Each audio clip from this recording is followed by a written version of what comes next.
Aristotle. If Aristotle were alive today, he would be a scientist, and most likely a biologist. He would have a lively interest in scientific method and logic, perhaps to the extent that he would have sympathized, even if he did not agree, with the attempt by the 20th century biologist J. H. Woodger to apply the logic of Russell and Whitehead's Principia Mathematica to the foundations of biology. As this suggests, Aristotle's genius was universal and synoptic. He wished to bring all knowledge into a great system, a knowledge which seeks understanding. Some contemporary scholars of Aristotle would not agree with that last remark. They regard him not as a systematic philosopher, but as an epiretic one, that is, after the manner of the inconclusive explorations of Socrates ending in aphoria, that he was an examiner of opinions, problems, and puzzles thrown up by our experience of the world, often without coming to a settled view. But Aristotle himself seems to think differently about this, as we see from his introductory remarks to his meteorology. Quote, I have already dealt with the first causes of nature and with all natural motion in his physics, and with the heavenly bodies arranged in their upper paths in his On the Heavens, and with the number and nature of the material elements, with their mutual transformations, and with generation and destruction in general in his On Generation and Corruption. The remaining part of this inquiry concerns what earlier thinkers called meteorology. He means the phenomena of the lower heavens. Then we shall see if we can give some account of animals and plants. End quote. As this shows, Aristotle was systematic in his attention to achieve an encyclopedic science. It ranged from the most fundamental questions about the nature of reality itself in his metaphysics, through his scientific inquiries, as just noted, to his psychological studies of human beings in his On the Soul and short treatises on nature, to art and literature, included in his account of productive sciences in his Poetics and Rhetoric, to matters of ethics and politics in the Nicomachean Ethics, Eudemian Ethics, and Politics. And alongside this great scheme lay his seminal studies of logic and reasoning. He created the science of logic almost from scratch in the sixth book known as the Categories on Interpretation, Prior Analytics, Posterior Analytics, Topics, and Sophistical Refutations. By any standard, this is a hugely impressive corpus of work. What comes as yet greater surprise in a first encounter with Aristotle is that all these works are text of his lectures and his research notes, more accurately, those which have survived, and that the works he polished for publication have all been lost.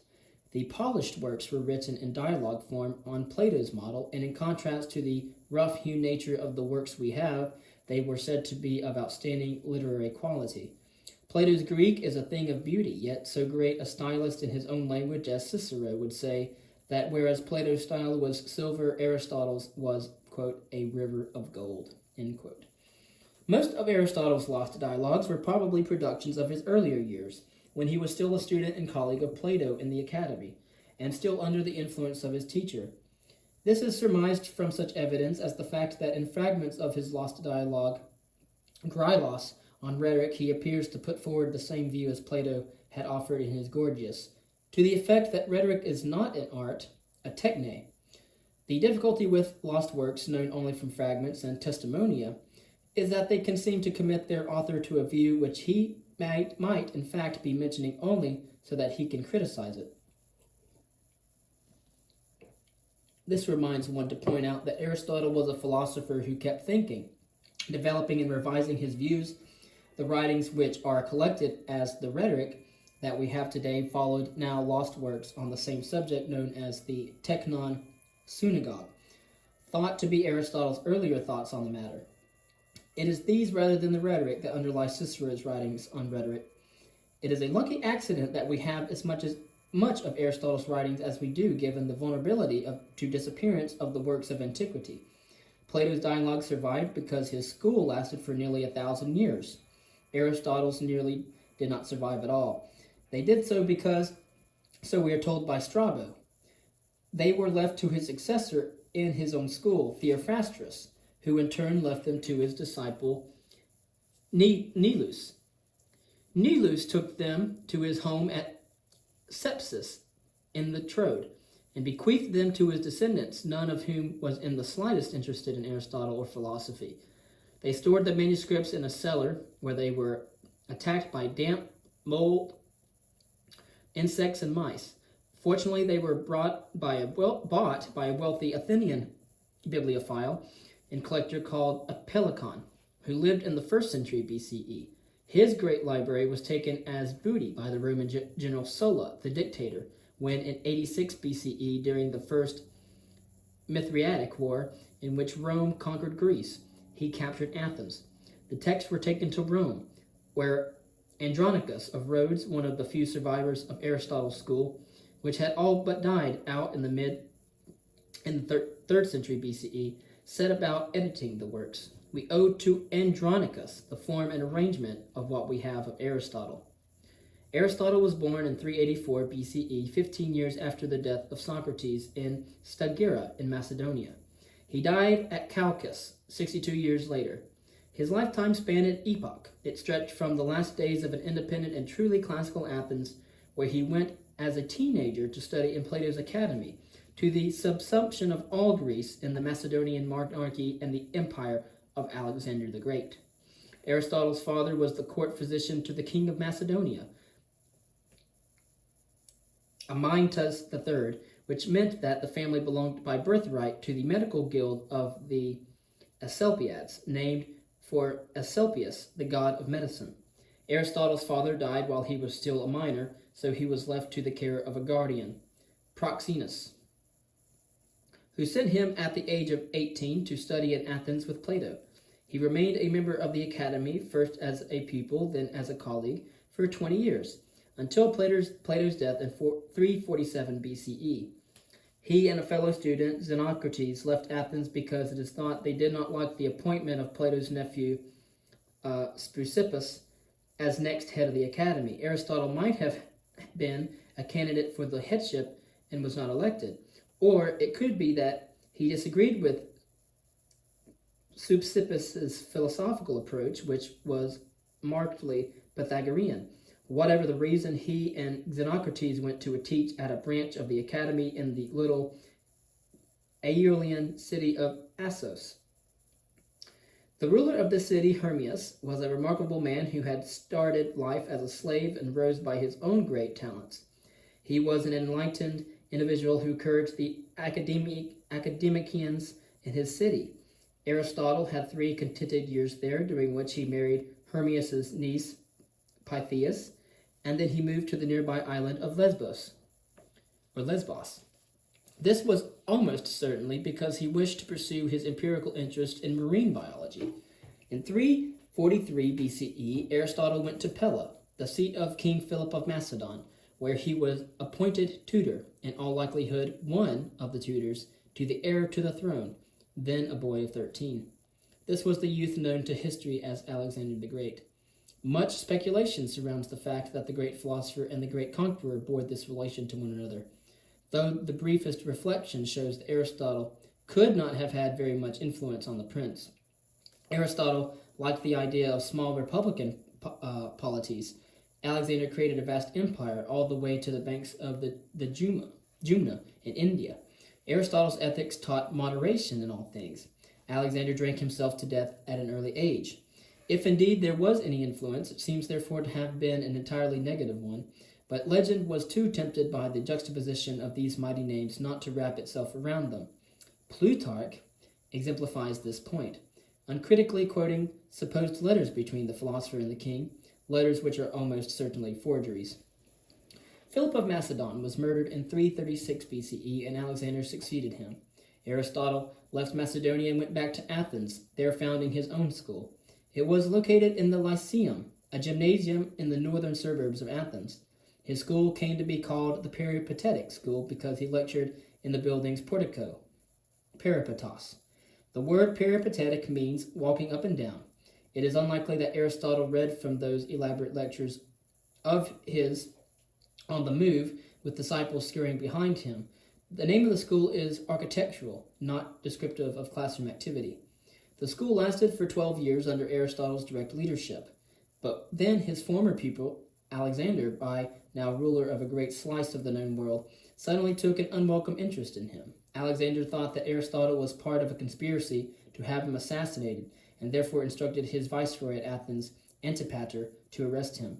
The reason lay with a cousin of Aristotle's called Callisthenes, who was the historian at Alexander's court appointed to keep a record of the conqueror's campaigns. Alexander had begun to adopt the style of the Oriental rulers he conquered, aping their pomp and circumstance, among other things requiring his subjects to prostrate themselves on the floor before him. This caused resentment among his Greek followers. Callisthenes criticized Alexander for this, thereby angering him, though shortly afterwards he gave up the Oriental despot pose for good. Callisthenes was accused of trying to incite Alexander's pages to assassinate him, and was hanged. Alexander thought that Aristotle lay behind this attempt. The charge brought about against Aristotle was the convenient one of impiety, just as with Socrates. The alleged impiety related to a poem he had written in praise of Hermias 20 years before. It was claimed that Aristotle's intention in the poem was to deify a mortal. Discretion being the better part of valor, and Aristotle being a man of common sense, he left Athens, saying, in allusion to its treatment of Socrates, that he was saving it from committing a second crime against philosophy. He went to Chalcis on Euboea with his pupils, and there died a year later. In his Physics, Aristotle describes the division of philosophy, or the sciences. They were the same thing as he saw it. This was the general framework of the studies mentioned above in connection with Aristotle's systematic approach. The overarching division is between theoretical or speculative philosophy and practical philosophy. Theoretical philosophy has three components. The most general is first philosophy, afterwards known as metaphysics, then mathematics, then physics. Physics deals with physis, or nature, and all it contains, from the heavenly bodies to plants and animals. The phenomena studied in physics are material and have motion. This is the most specific of theoretical sciences. Mathematics deals with measurement and quantity. It is less specific, more general than physics. Metaphysics is the most general of all. It deals with being qua being, with the fundamental and universal characteristics of everything in reality. Practical philosophy is one thing. It is politics, of which ethics is an integral part. Politics means the study of the polis, the state, and since the state is the society of people who constitute it, ethics and politics are continuous with each other. You might say that Aristotle thought of politics as the theory of conduct in general. In later thinking, practical philosophy tends to be arranged into three branches: ethics, economics, and politics. But Aristotle saw these pursuits as too intimately related to subdivide them. Some add a third division to Aristotle's scheme to give a place to art in the Greek sense of techne, which includes craft and skill of all kinds. It would seem that the rhetoric and the poetics fit this bill, but in fact they differ from Aristotle's other works in being practical manuals rather than critical explorations of their subject matter. And if one were in the business of expanding the catalog of Aristotelian inquiries, one would add that he called analytics the science of logic. Because logic is required in all the sciences, he himself saw it not as a separate department of inquiry, but as methodologically presupposed to others, in the sense of laying down inquiry's rules and procedures. What follows is an account of Aristotle's contributions in each of these domains, beginning with logic. It should be pointed out that as the extant works of Aristotle are edited versions of lectures and research notes, there's often considerable obscurity in what he wrote. Much of it is extremely difficult, and scholarly debate rages around it. The following outline must be read in that light. Aristotle's writing on logic are known as the organon, which means instrument, indicating that they are treatises on the methods of inquiry and reasoning. His brilliant systematization of the science of logic itself is laid out in the categories on interpretation and prior analytics. What might be thought of as an epistemology, in that it addresses the question of valid reasoning in science, it gives in the posterior analytics. Discussions of tentative and probabilistic reasoning and of fallacious reasoning constitute the topics and the sophistical refutations, respectively. It is helpful to know something about Aristotle's logic because important developments in later philosophy either turned upon it or were sparked by extensions and developments of it, especially in the work of Gottlob Frege, Bertrand Russell, and others in 20th century analytic philosophy. Aristotle took it that the fundamental unit of logical interest is the proposition, the what is said by an utterance, this what is said being either true or false. A proposition is not a sentence. The sentences, snow is white,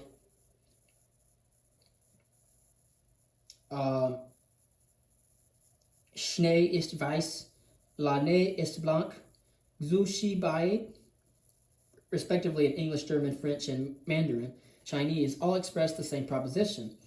So do the sentences snow is white, whiteness is a property exemplified by snow. Precipitated ice crystals nucleated around atmospheric particles typically scatter all the visible wavelengths of light. Likewise, I have a headache, as said by me might be false, but as said by you might be true. Here, therefore, the same sentence expresses different propositions. The structure of propositions is analyzed by Aristotle in two chief components, the subject and the predicate. The subject is about which something true or false is asserted. The predicate is what is asserted about the subject. So in snow is white, the subject term is snow, and the subject is snow. And the predicate term is white. And whiteness is predicated of or said about the subject. These terms are the focus of his attention. His logical writings contain two slightly different accounts of how they are to be classified. One is the scheme of categories, something known as the predicaments, and the other is what came to be known as the 5 words or 5 predicables.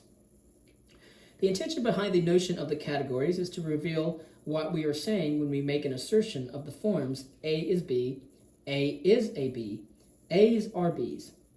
For example, if I say A is white, the predicate is the category of quality. That is, it tells us what A is like. If I say A is a snowflake, the predicate falls into the category of substance. That is, it tells us what thing it is. If I say there are 5 snowflakes, the predicate falls into the category of quantity, how many there are. If I say one snowflake fell after another snowflake, the predicate is in the category of relation, how they were related to each other, in this case, in time. John is Peter's father is another example of the category of relation, in this case, in genetics. Substance, quality, quantity, and relation are the 4 main categories. Substance, quality, quantity, and relation. Aristotle adds 6 others: place, time, position, condition, activity, and passivity. He does not claim that this list is a complete or an exhaustive list, and because there are prefigurings of this classification in Plato, it is likely that Aristotle took his starting point from there.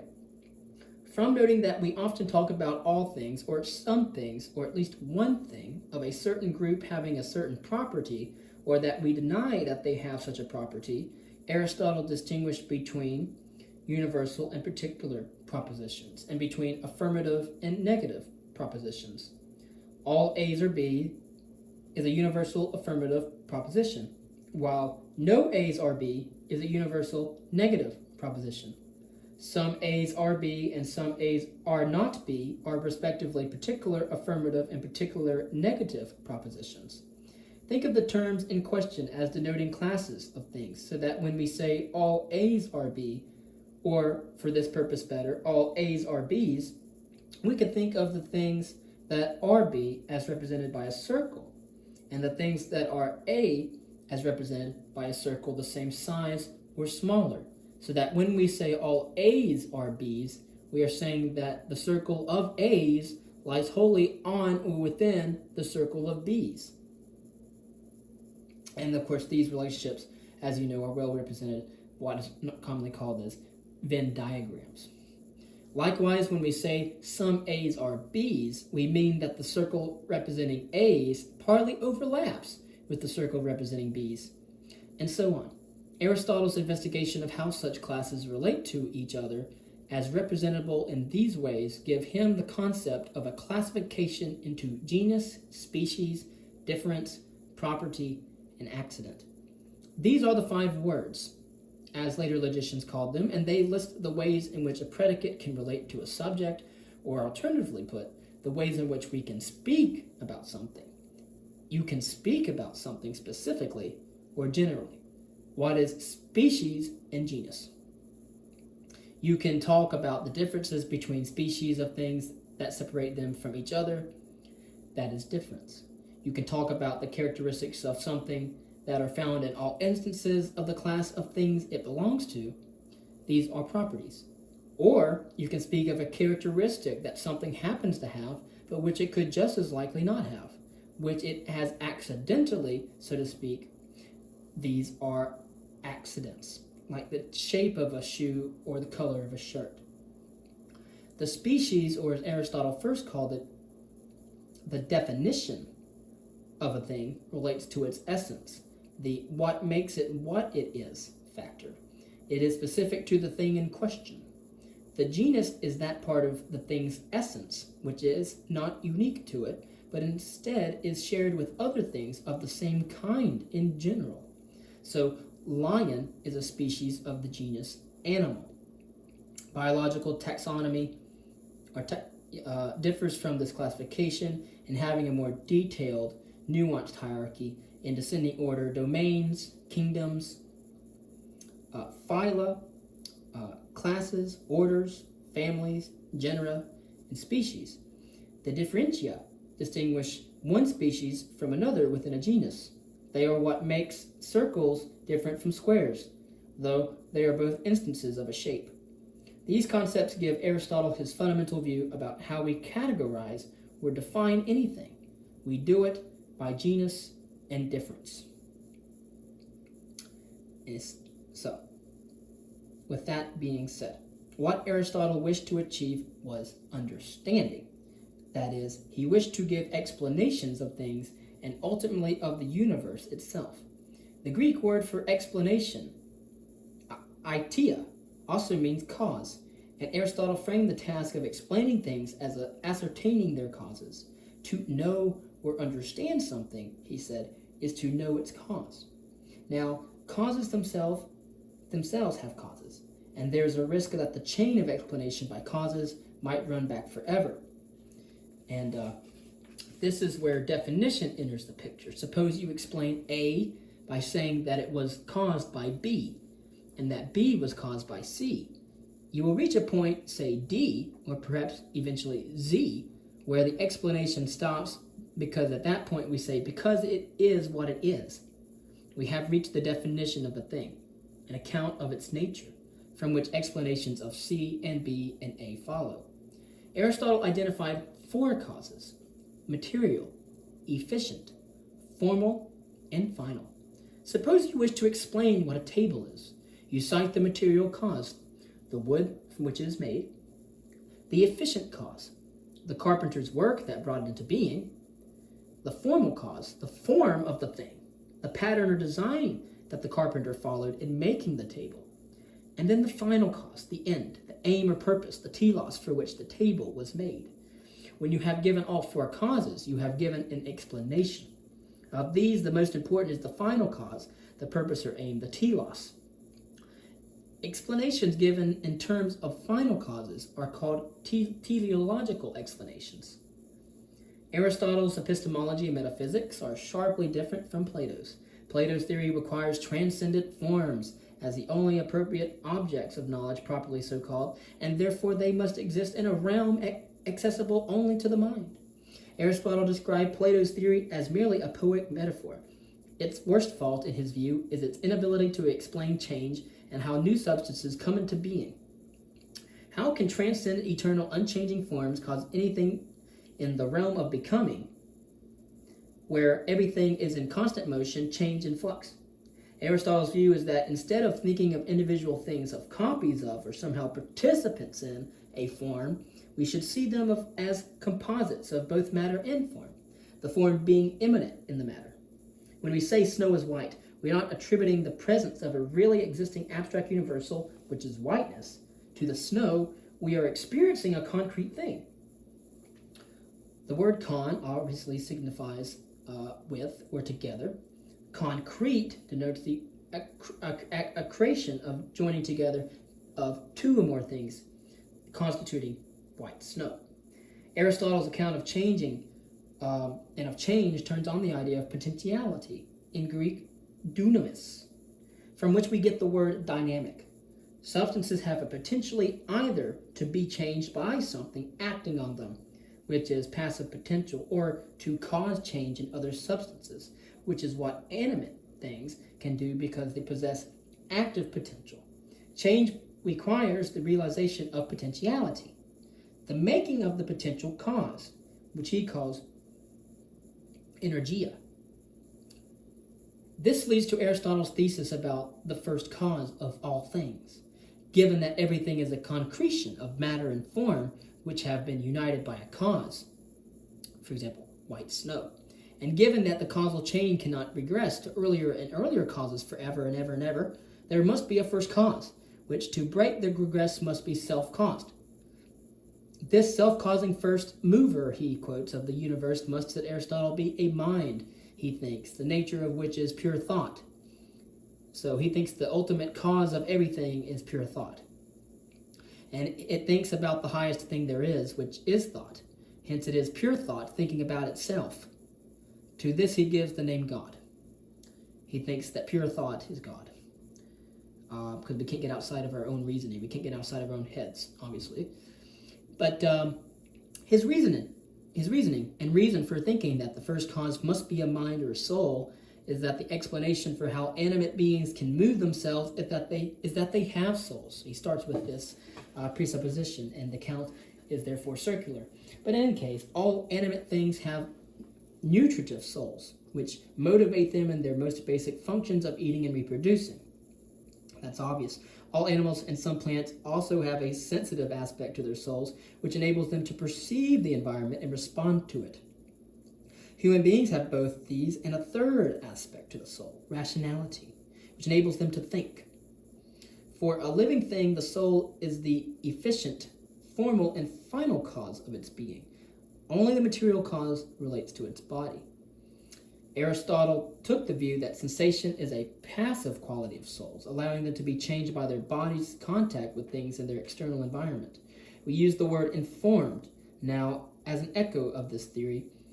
When one of our sense organs is acted upon by an external object, the soul becomes potentially what the external object is actually, by taking on the form, not of course the matter, of the object. Suppose I pick up a ball. The feeling of a round object consists in having the form of that object carried onto my soul from my hands. I am thus informed of, or more accurately by, the shape of the ball. I am informed by the shape of the ball. Thought is the soul focusing upon forms without necessarily or even often being prompted to do so by the action of an external thing. Of course, there could not be such thought without preceding contact with things. Aristotle says, thereby giving rise to the principle, nothing in mind that was not first in the senses, a principle of empiricism. But both thought and imagination consist in the soul presenting to itself forms and the relationships between forms independently of an actual stimulus to do so from outside. Activity and motion are the result of desire, Aristotle said. All animate things are, to a greater or lesser degree, aware of their internal states, and what is the external world might address those states, satisfy or remedy them, whether they are of hunger, pain, a wish for pleasure, etc. The foregoing account summarizes the salient points in Aristotle's metaphysics and psychology. In regard to metaphysics, Aristotle attached great significance to the question of being qua being, of what is purely in its character of being, and the properties which has it as such. Metaphysics is accordingly the attempt to grasp the fundamental nature of existence. In the inquiry, the category of primary importance is substant, or ousia in the Greek. As we see in the logic of the categories, substance predicates are those invoked in answer to questions of the form, what is X? The answer to the question, what is Socrates, is appropriately, he is a man, where man is the substance predicate. But this is not yet to get to the bottom of things. For Aristotle, the more fundamental point, both literally and logically, is that substances are ultimate subjects, and they are separable. By ultimate subject, he means that they exist in their own right. By separable, he means that they can be separated from the accidents that characterize them. For example, a man is an individual substance. Suppose he has a limp. His limp cannot be separated from him and exist on its own. So limpingness is not a separable substance, but the man is. He can be conceived of apart from his limp. The account of a difficult doctrine in Aristotle doubtless amplifies rather than clarifies the problems in it. If anything helps to clarify it somewhat, it is the etymology of the word substance itself. Etymology meaning the nature of the words, the definitions, how they evolve. Substance, or as one might say, standing other or underneath, somewhat captures the idea of what exists or has been in its own right as a fundamental category of thing, upon which other things supervene or are dependent. Colors cannot exist without being colors of something, nor can there be limps unless there is something doing the limping. They are dependent things. Aristotle's view in practical philosophy, ethics, and politics, which he saw together, are much plainer sailing than his metaphysics and psychology. They turn on the idea that the best kind of society is one whose individual members live the best kinds of lives. Later philosophy has found the ethical aspect of his views more enduringly important than the political aspect, because they are philosophically far richer. But to see how the different aspects of Aristotle's practical philosophy are together, we can note the following. A person who makes swords has the production of swords as the end, the telos, the purpose or goal of their activity. But to the soldier, the sword is merely an instrument of his own different end, which is to kill or incapacitate his enemy. But this in turn is only part of the yet higher goal of the ruler, whose aim is to defend the state. The ruler directs the soldier whom and where to fight, and the soldier tells the sword maker what length and sharpness he requires in a sword. The highest art lies with the ruler, for he is direction of the state. What the others do, each in achieving his own more particular end, serves his highest end. Therefore, says Aristotle, politics is the highest art. All other arts and crafts are subservient to it, for politics aims at the overall well-being of a society. Among the various subordinate arts that help in the achievement of this highest end is education, because this is what forms the character, the combination of intellectual and moral qualities that make the best kind of person. And that's why education is not mere the accumulation of facts, but is really about the moral qualities that make the best kind of a person and the best kind of character development. And that is the question to be answered by ethics. There are two ethical treatises bearing Aristotle's name, the Eudemian ethics and the Nicomachean ethics. These are names given by latter commentators, but Aristotle himself refers in the Politics to what he had earlier said in a work he describes as ta ethica, on character.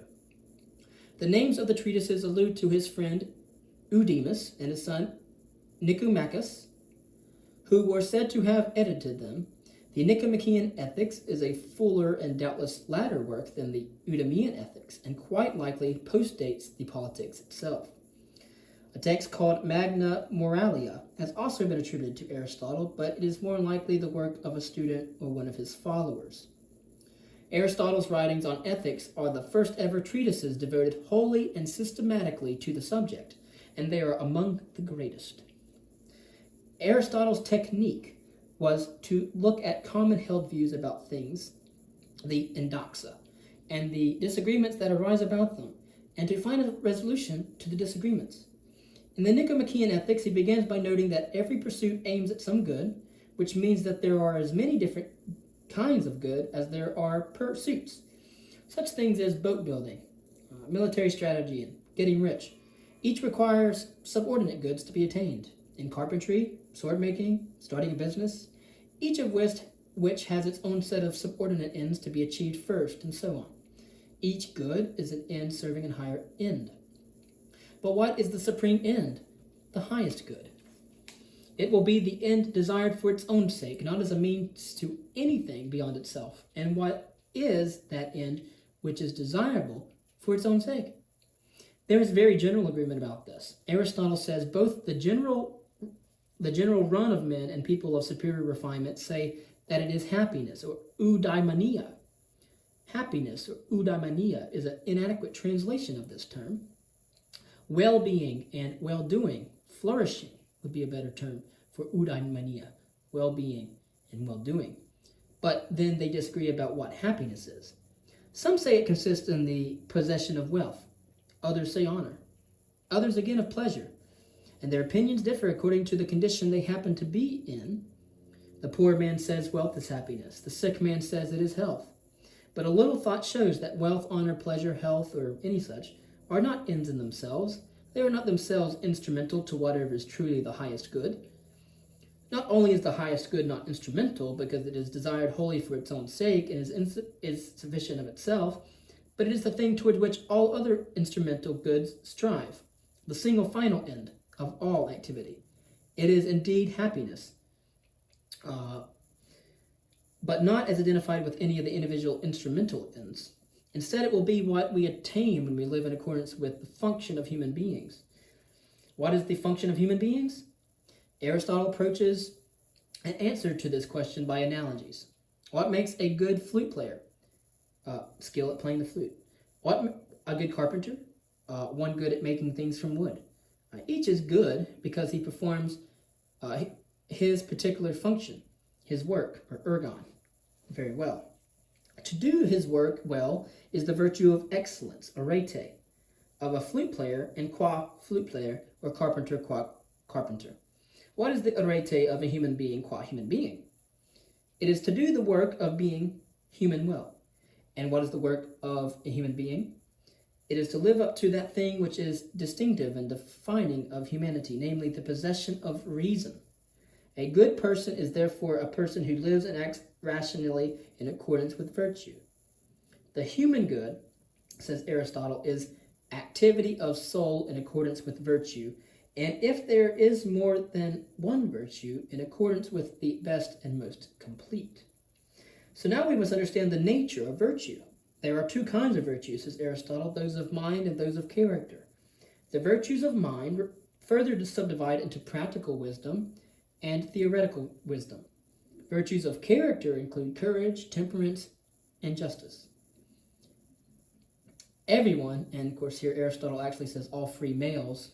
Back in the day, it was the world of classical antiquity. You have to keep this in mind in historical context. Everyone is born with the capacity to develop the virtues, but they have to do so by acquiring good habits in childhood, and eventually, as we attain maturity, practical wisdom, or phronesis. By good habits, Aristotle means a settled disposition to feel and act appropriately, an important point for him because he disagrees with Socrates and Plato that virtue is knowledge, a doctrine that makes no sense of the phenomenon of weakness of will. This latter exists, he says, and is caused by ungoverned emotions. Therefore, acquiring the habit of strength of will is important. On the basis of these thoughts, he offers a definition of virtue itself. A virtue is the middle path between opposing vices, one of deficiency and the other of excess. Thus, courage is the middle path or mean between cowardice or deficiency and rashness or excess. Generosity is the mean between meanness or deficiency and profligacy, excess. The flute player and the carpenter know how to steer a middle course between the excesses and deficiencies that spoil their work. So too a human being can acquire something analogous to a technical skill in knowing how to navigate between the vicious extremes, between which the mean is the associated virtue. Is there a general invariant rule about the mean in all cases? No. The individual nature of a situation matters in determining what the mean is in that case. For example, one might think that the virtue of gentleness implies that one should never be angry, for remaining calm when faced with, say, an injustice is what lies between indifference and fury in reaction to it. But Aristotle says that the nature of the case might justify being angry.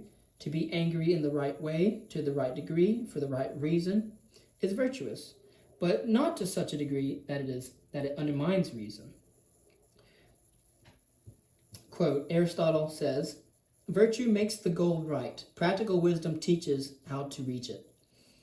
And habits formed in developing character will help to identify the right goals.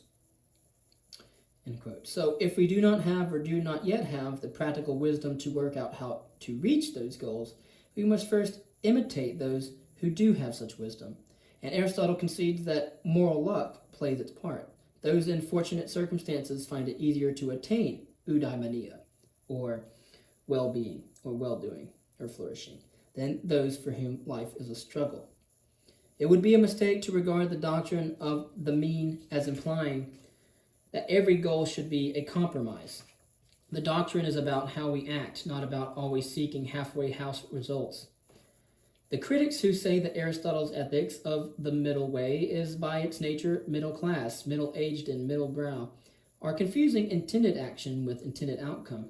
Of course, the idea of reflecting on the best course of action in a given situation, taking that situation's details into account, is intended to bring about the best outcome. But the best outcome is not therefore necessarily the outcome intermediate between what would happen if the actions implicit in either of the flanking extremes were taken.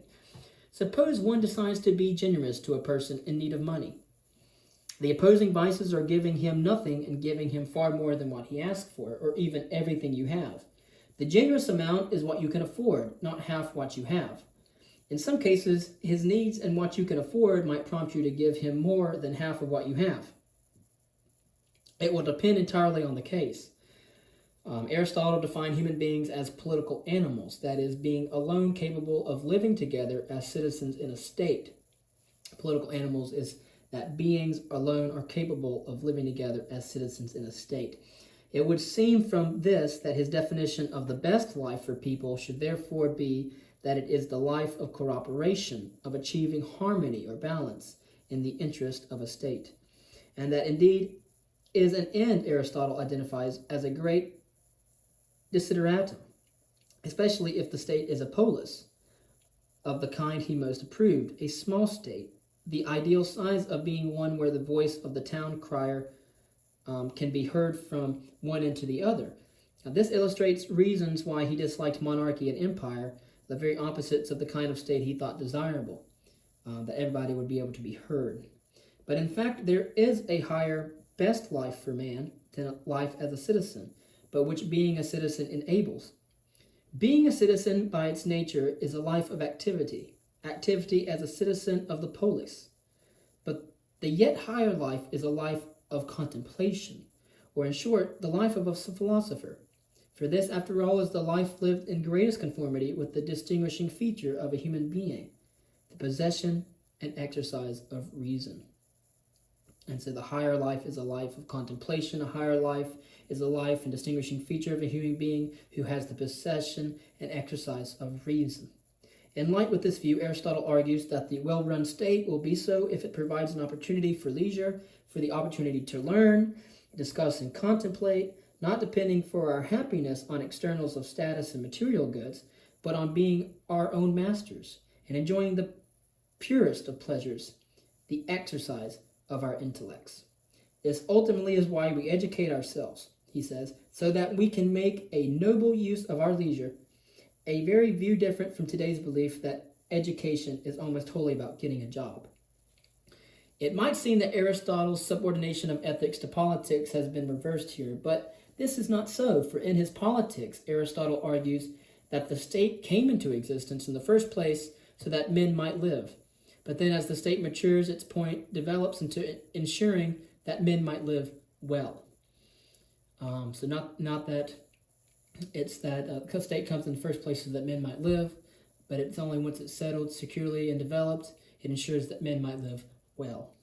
Only in the settled and secure circumstances of a state can people have the leisure and opportunity to develop their intellectual interests, which provide them with what makes life supremely worthwhile. It is necessary to end this account of Aristotle's views with a sketch of his cosmology. This is because his cosmology provided the dominant view of the universe for nearly 2,000 years, and much of modern science and philosophy resulted from a rejection of his picture of the cosmos. This makes his book on the heavens, for most of history known as De Caelo, one of the most influential in all of human history. Aristotle's universe is a sphere. The fixed stars are its outer circumference, and the earth lies motionless at its center. Picture this. Within the circle of the fixed stars are layers of spheres. each carrying one of the planets and the spheres of the sun and moon. Whereas on Earth, everything is formed out of the four elements: earth, air, fire, and water. The spheres are formed of a wholly different fifth element, the ether, an invisible substance, purer than fire. The apparently irregular motion of the planets, planetae, wanderers in Greek, results from the fact that each sphere rotates on its own axis, but is influenced by the rotation of the sphere above it. So the spheres of the planets do not move synchronously with the sphere of the six stars, but the rotations are affected by the outermost sphere's rotation.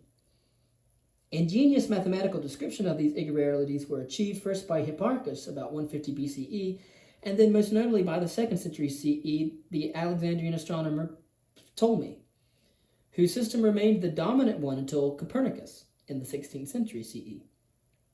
The sublunary sphere, the one below the sphere of the moon, which is the lowest of the heavenly spheres, is the region of earth, air, fire, and water, the inferior elements.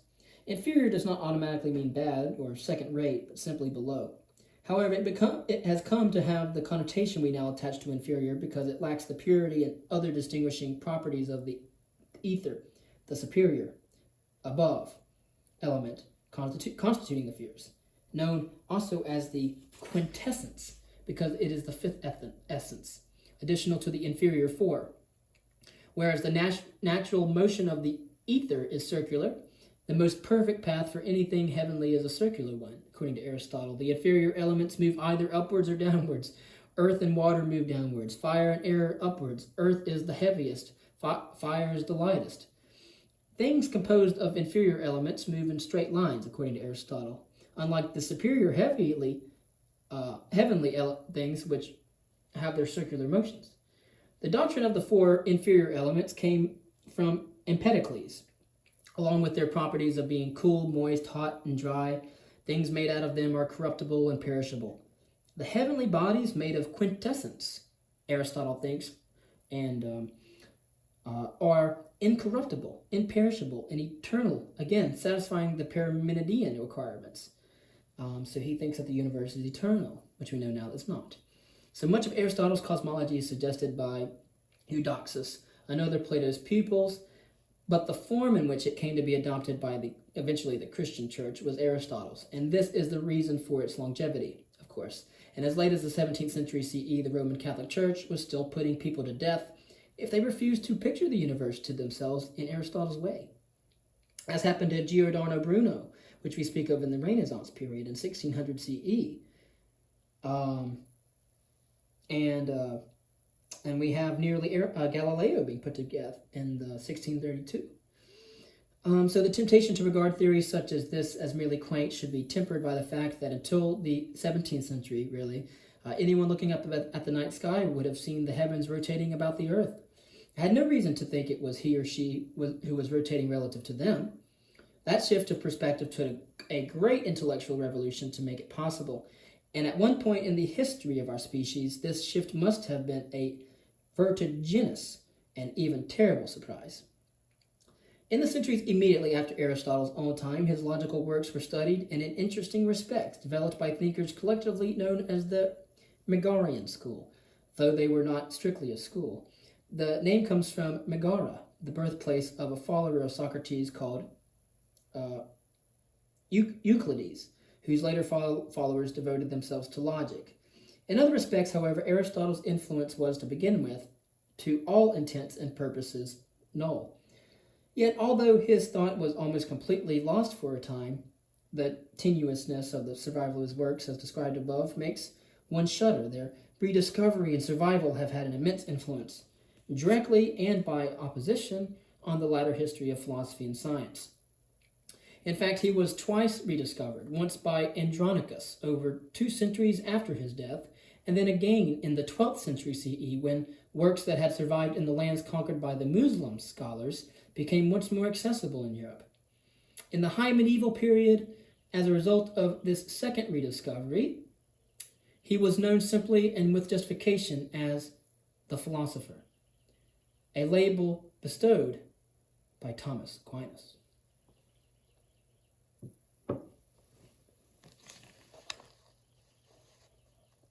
Thank you for watching this long and extensive reading on an introduction to Aristotle.